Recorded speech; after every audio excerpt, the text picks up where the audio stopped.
Assalamualaikum warahmatullahi wabarakatuh. Halo semuanya, perkenalkan nama saya Rizka Amelia dari kelas 11 TKJ 2. Nah, di sini saya akan menjelaskan sedikit banyaknya tentang networking models. Nah, tunggu apa lagi? Yuk simak videonya. Nah, teman-teman, sebelum itu kita akan membahas berbagai poin penting, yaitu yang pertama mengenai konsep itu sendiri, kemudian TCP atau IP model, name of TCP atau IP message. Yang terakhir itu ada oscillators dan models. Nah, teman-teman, untuk konsepnya itu ada jaringan komputer yang mengacu pada perangkat komputasi yang saling terhubung serta dapat bertukar data dan berbagai sumber daya satu sama lain. Nah, untuk terjalinnya proses bertukar data tersebut diperlukannya aturan yang mendefinisikan bagaimana kumpulan komputer agar bisa saling komunikasi. Nah, aturan tersebutlah yang disebut dengan networking models. Jadi, bagaimana setiap vendor dapat saling berkomunikasi dengan open standard networking models yang tersedia. Untuk saat ini, open standard networking models yang tersedia dan terkenal ada dua, yaitu TCP atau IP models dan oscillator. Nah, di sini untuk TCP atau IP models itu, yaitu TCP IP models merupakan jenis networking models yang saat ini di Common digunakan. Jadi, TCP/IP itu mendefinisikan suatu protokol agar antar komputer, utamanya yang berbeda network itu bisa saling berkomunikasi.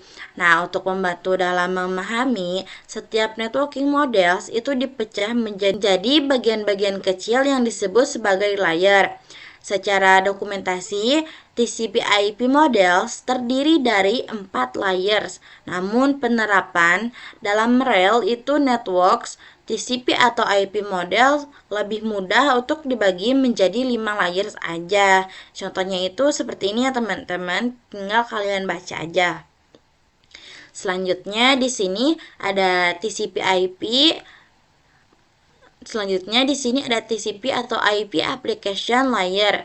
Nah, untuk application layer itu berfungsi antar kemuka dengan aplikasi yang mengatur bagaimana aplikasi dapat mengakses jaringan dan kemudian membuat pesan-pesan berskala.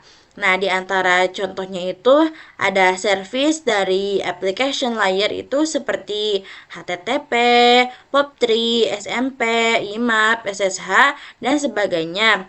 Nah, untuk HTTP itu digunakan ketika kita mengakses suatu web server seperti ke YouTube, Google, Facebook, dan sebagainya. Nah, selanjutnya ada TCP atau IP Transport Layer. Nah, fungsinya itu dari Transport Layer adalah menyajikan atau memberikan service ke application layer atau transfer data. Nah, untuk transport layer itu terdapat dua protokol yang sering digunakan, yaitu TCP dan UDP. Nah, untuk protokol TCP dan UDP itu ada TCP is more reliable. TCP digunakan untuk IP karena support ever checking. Nah, UDP itu is more faster. UDP digunakan untuk video streaming, games, dan aplikasi yang membutuhkan kecepatan data. Nah, untuk contohnya itu yang di sini ya teman-teman. Kalian bisa langsung lihat aja. Nah, selanjutnya TCP atau IP network layer itu untuk network layer hanya terdapat satu contoh, yaitu IP. Dan IP menyediakan dua fitur yang sangat penting, yaitu addressing dan routing, yang dimana berfungsi untuk menangani konektivitas dan pemilihan jalur. Setiap perangkat jaringan memerlukan alamat unik di jaringan. Yang pertama itu ada addressing. Nah, jadi kalau yang addressing itu bahwa IP address itu sendiri yaitu memberikan nama pada perangkat di jaringan komputer. Contohnya itu seperti ini ya teman-teman. Seperti ini untuk contoh addressing.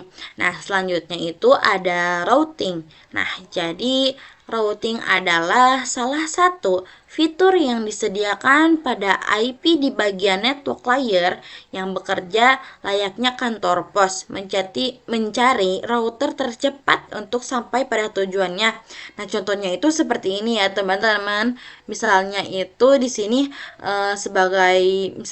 ini sebagai kantor pos, yaitu dia itu kan akan mencari rute tercepatnya itu untuk sampai pada tujuannya. Nah, selanjutnya di sini ada TCP atau IP data link dan physical layers. Nah, jadi data link layers itu mendefinisikan protokol yang dibutuhkan pada physical layer. Nah, salah satu fitur pada data link layers ialah hanya mendeteksi error tanpa recovery. Selanjutnya, ada addressing yang digunakan pada data link layers adalah MAC address. Nah, jadi physical layer itu mendefinisikan claiming pada suatu jaringan komputer, mendefinisikan secara fisik apa yang digunakan untuk menghubungkan antar device. Nah, di sini ada encapsulation dan descapsulation. Nah, encapsulation dan descapsulation itu proses membungkus data dengan header pada data di setiap layernya. Adapun decapsulation maka itu sebaliknya ya, teman-teman. Nah, di sini juga ada OSI model.